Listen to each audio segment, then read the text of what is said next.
बिस्मिल्लाहिर्रहमानिर्रहीम। इय्याका नअबुदु व इय्याका नस्तईन। अल्लाह तेरी इबादत करते हैं और अल्लाह तेरे से मदद मांगते हैं। मेरे अजीम बाशऊर कश्मीरियों, नौजवानों, मेरी बहनों, बच्चों, बुजुर्गों, सबसे पहले तो इस शानदार इस्तकबाल का आप सबका मैं शुक्रिया अदा करता हूं। बहुत बहुत शुक्रिया आपका। उसके बाद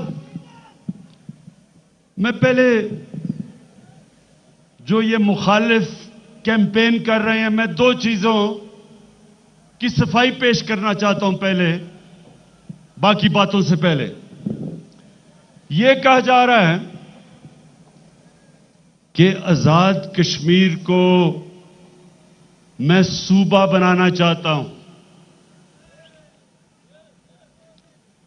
ये किधर से बात आई अभी तक मुझे नहीं इसका इल्म।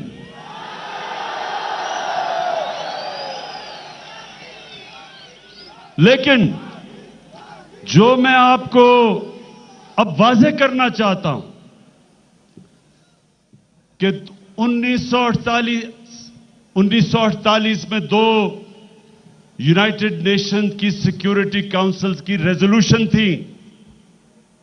उसके मुताबिक जो इंटरनेशनल कम्युनिटी, आलमी दुनिया, उन्होंने कश्मीर के लोगों को हक दिया था कि अपने मुस्तकबिल का फैसला करने का।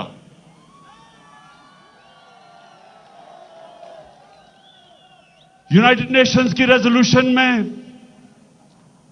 कश्मीर के लोगों ने फैसला करना था कि क्या वो हिंदुस्तान के साथ जाएंगे या पाकिस्तान के साथ जाएंगे। मैं आज आपके सबके सामने ये वाज़ेह करना चाहता हूं कि इंशाअल्लाह एक दिन आएगा, मुझे पूरा अल्लाह पे ईमान है कि जितनी कश्मीर के लोगों ने कुर्बानियां दी, ये कुर्बानियां जाया नहीं होंगी। अल्लाह ने आपको वो हक देना है। रेफरेंडम होगा इंशाअल्लाह और आप फैसला करेंगे कि हिंदुस्तान नहीं, आप पाकिस्तान के साथ जाना चाहते हैं इंशाअल्लाह। उसके बाद ये मैं आज आपको असल बात कहना आया हूं कि उसके बाद मेरी हुकूमत फिर एक रेफरेंडम करवाएगी और उस रेफरेंडम में कश्मीर के लोगों को हम कहेंगे कि आप फैसला करें कि पाकिस्तान के साथ रहना चाहते हो या आजाद होना चाहते हो।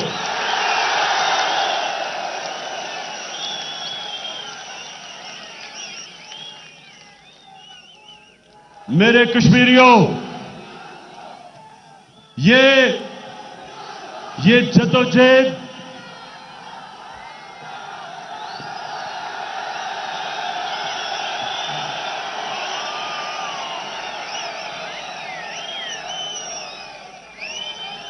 ये जो कश्मीर के लोगों ने अपनी आजादी की जदोजहद 100 साल से भी पहले शुरू की थी, डोगरा हुकूमत के खिलाफ कश्मीर के लोग बार बार खड़े हुए अपनी आजादी के लिए। ये बड़ी पुरानी जद्दोजहद है। तो जिस कौम ने इतनी कुर्बानियां दी हो अपनी आजादी के लिए, उस कौम को हमेशा हक मिलना चाहिए कि जो वो चाहे, जो वो कौम चाहे, ये फैसला वो कौम करेगी। ये कश्मीर के लोग फैसला करेंगे और इंशाअल्लाह एक दिन आएगा कि ये आपको मौका मिलेगा और आप खुद फैसला करेंगे। अब दूसरी चीज, अभी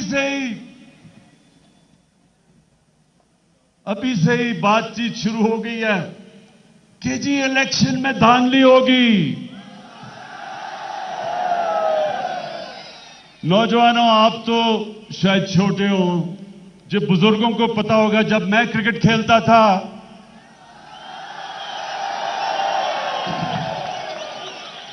तो हमारे जब मैच खेले जाते थे तो अपने अंपायर होते थे। हर मुल्क अपने अंपायर खड़े करता था। तो जब भी किसी ताकतवर टीम के खिलाफ जब खेलने जा रहे होते थे तो जिन टीमों को डर होता था कि मैच जीतेंगे नहीं, वो पहले से शुरू हो जाते थे कि अंपायर हमें मैच हरा देंगे। ये मुझे पूरा यकीन है कि कम से कम नून लीग, जिन्होंने आज तक कोई चीज ईमानदारी से की नहीं, वो अभी से शुरू हो गए हैं कि जी धांधली होगी। गवर्नमेंट आपकी, नून लीग की हुकूमत, अमला आपका, इलेक्शन कमीशन आपकी पसंद की, तो धांधली हम करेंगे। मैं एक आप सबको वाकया बताऊं कि मैं अपनी क्रिकेट शुरू की स्कूल में और फिर जिमखाना क्लब लाहौर का एक बड़ा पुराना क्लब है।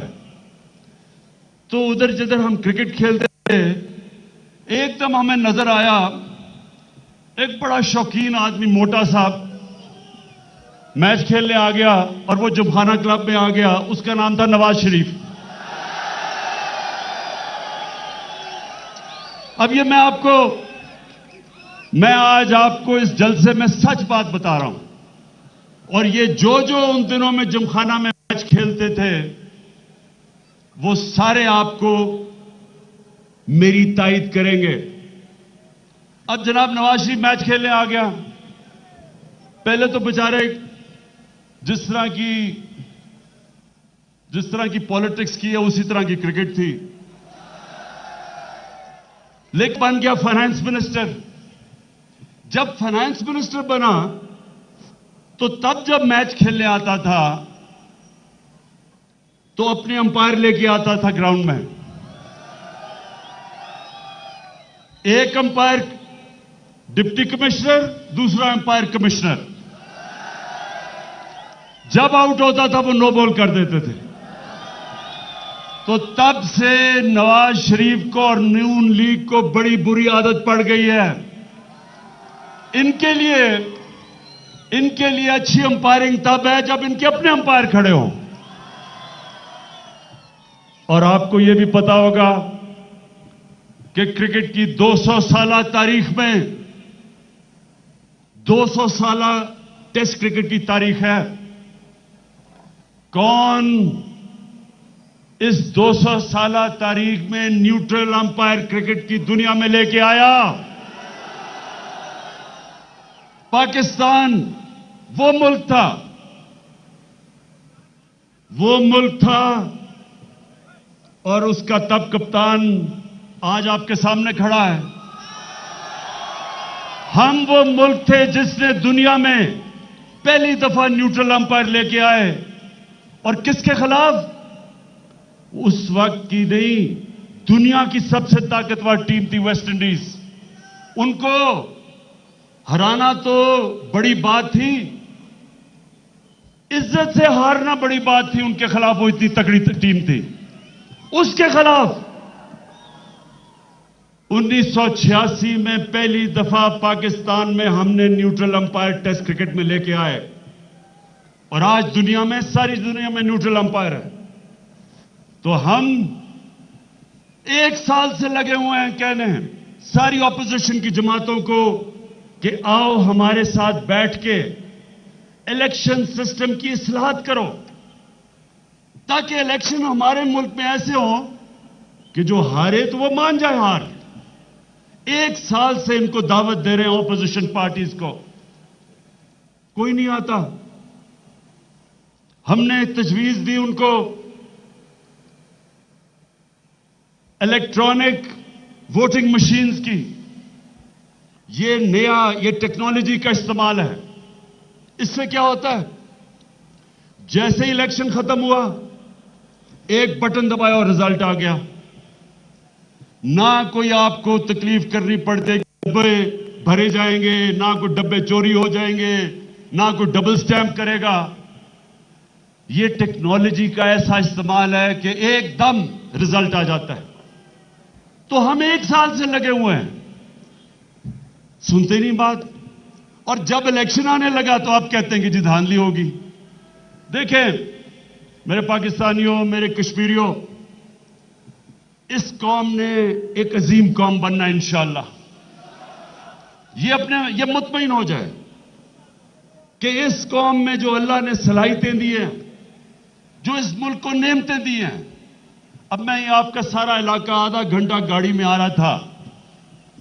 इस इलाके में अगर हम सिर्फ थोड़ी मेहनत कर लें तो जिस तरह का टूरिज्म से यहां पैसा आ सकता है, जो रोजगार मिल सकता है, खूबसूरत इलाका है।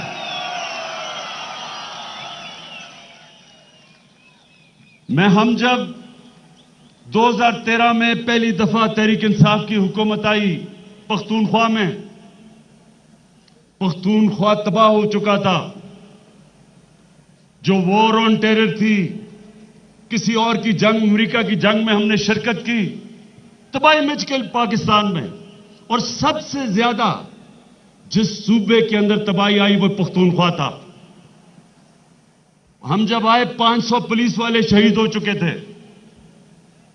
बम धमाके थे, रोजगार खत्म हो गया, फैक्ट्रियां बंद हो गई।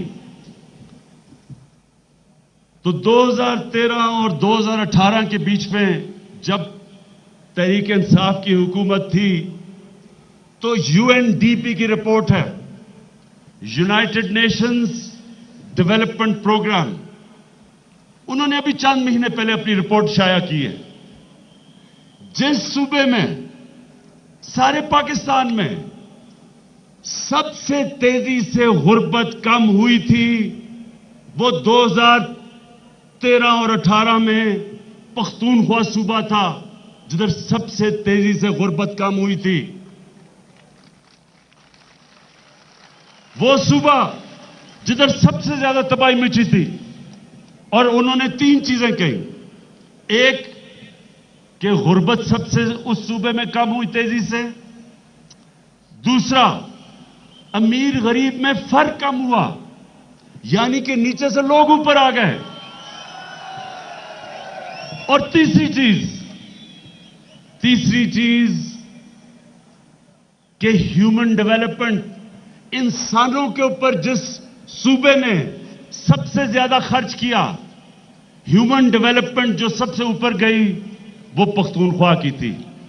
इसलिए पख्तूनख्वा के लोगों ने 2013 में तो कोalition गवर्नमेंट थी, 2018 में 2/3 अक्सरियत से उन्होंने तहरीक इंसाफ को जताया। वो सूबा जो एक बार के बाद दूसरी दफा वोट नहीं देता किसी पार्टी को, उसने 2/3 अक्सरियत से जताया। तो आजाद कश्मीर के लोगों, मेरी सबसे पहले कोशिश होगी कि मैं आजाद कश्मीर में गुर्बत कम करूं, लोगों को गुर्बत से निकालें। और हमने जो प्रोग्राम किया, एहसास का प्रोग्राम, अभी फहीम ने आपको बताया भी कि एहसास का प्रोग्राम यह इस मुल्क की तारीख का सबसे बड़ा प्रोग्राम है गुर्बत कम करने का। इंशाअल्लाह 2 प्रोग्राम हमारे चलेंगे। एक एहसास का प्रोग्राम जिसके अंदर इंशाअल्लाह दिसंबर तक जो 40% निचला तबका इस मुल्क का, पाकिस्तान का और आजाद कश्मीर का, इनको हम सब्सिडाइज करेंगे खाने पीने की चीजों में, दाल, आटा, घी, चीनी, जो आम आदमी के खाने पीने की चीजें हैं, इंशाल्लाह सॉफ्टवेयर डेवलप कर रहे हैं, डेटा बन गया है, डेटाबेस बना लिया हमने, दिसंबर तक सॉफ्टवेयर बन जाएगा कि एक आम आदमी किसी भी अपना शनाख्ती कार्ड लेके जाएगा, किसी भी छोटी दुकान में, वो बता देंगे, सबके हर पाकिस्तान में दुकानें हैं, परचून की दुकानें, उधर अपना कार्ड देंगे, तब तक सॉफ्टवेयर डेवलप होगा, वो आपको खाने पीने की चीजें सस्ती मिलेंगी वहां जाके।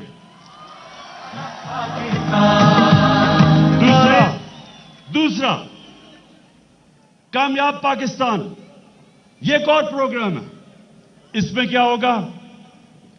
इसमें 40% जो निचले खानदान है, गरीब खानदान, हर खानदान के एक फर्द को टेक्निकल एजुकेशन मिलेगी, उस खानदान को हेल्थ कार्ड मिलेगा।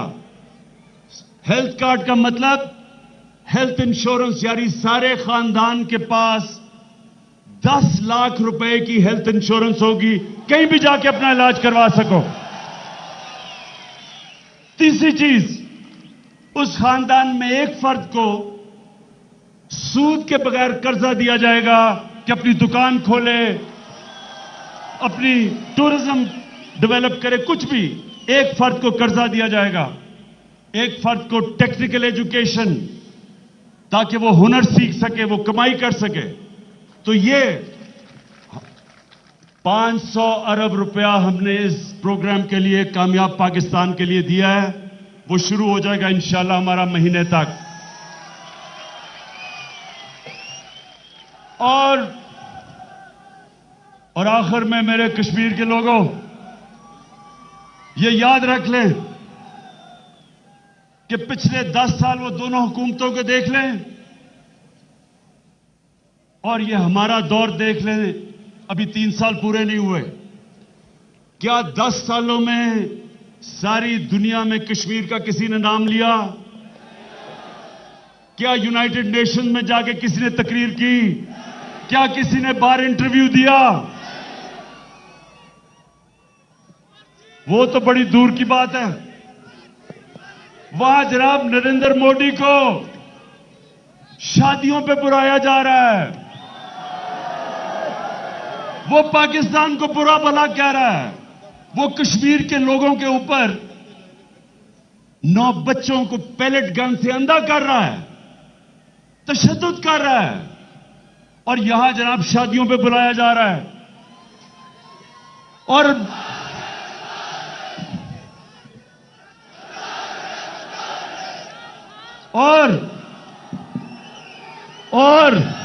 सुने,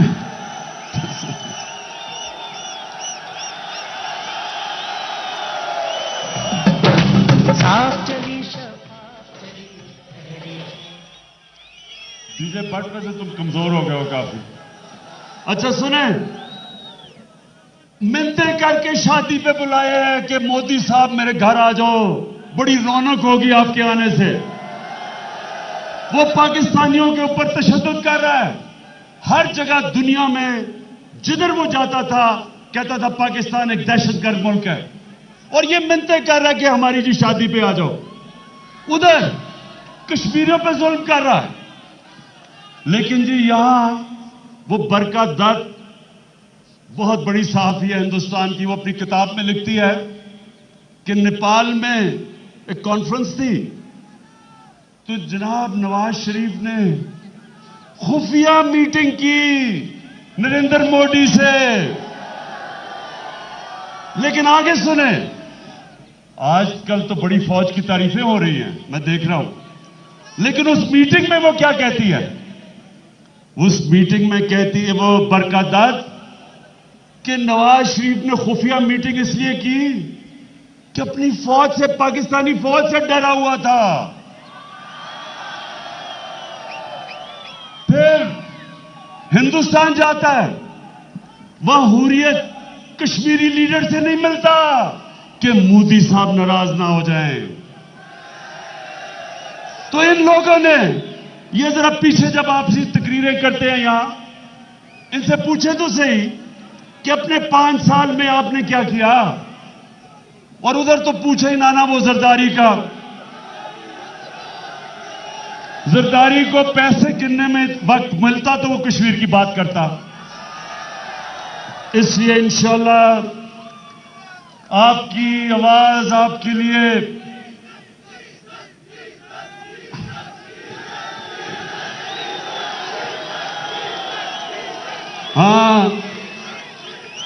कश्मीर कमेटी पे सुना है एक कोई डीजल था कश्मीर कमेटी में।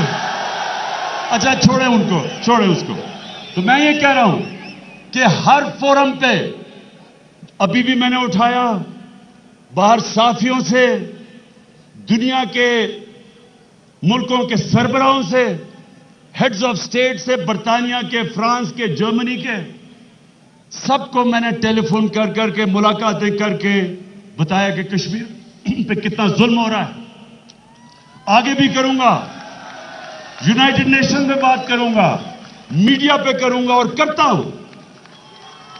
सिर्फ दुनिया को यह बताने के लिए कि जो कुर्बानी हमारे कश्मीर के लोग दे रहे हैं, हमेशा पाकिस्तान कौम उनके साथ होगी। इंशाअल्लाह मुसलमान दुनिया उनको भी साथ करेंगे। और मैं आज खास तौर पे एक तो अली गिलानी जो इस वक्त जेल में है मकबूजा कश्मीर में, उनको आज सलाम पेश करना चाहता हूं, उनकी जद्दोजहद को। और दूसरा यासीन मलिक,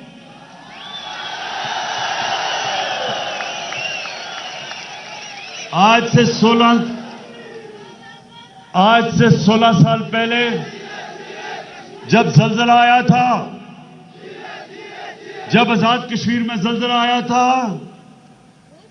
तो मेरे साथ यासीन मलिक हम सारे इलाकों में गए।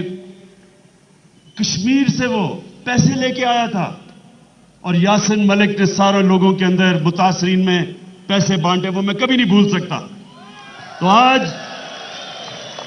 हम इस जलसे से यासीन मलिक आपको पैगाम दे रहे हैं, हौसला ना हारना।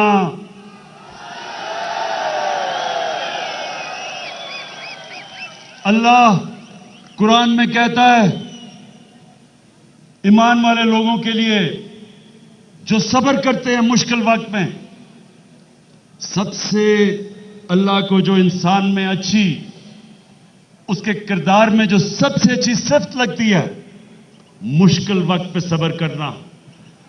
यासीन मलिक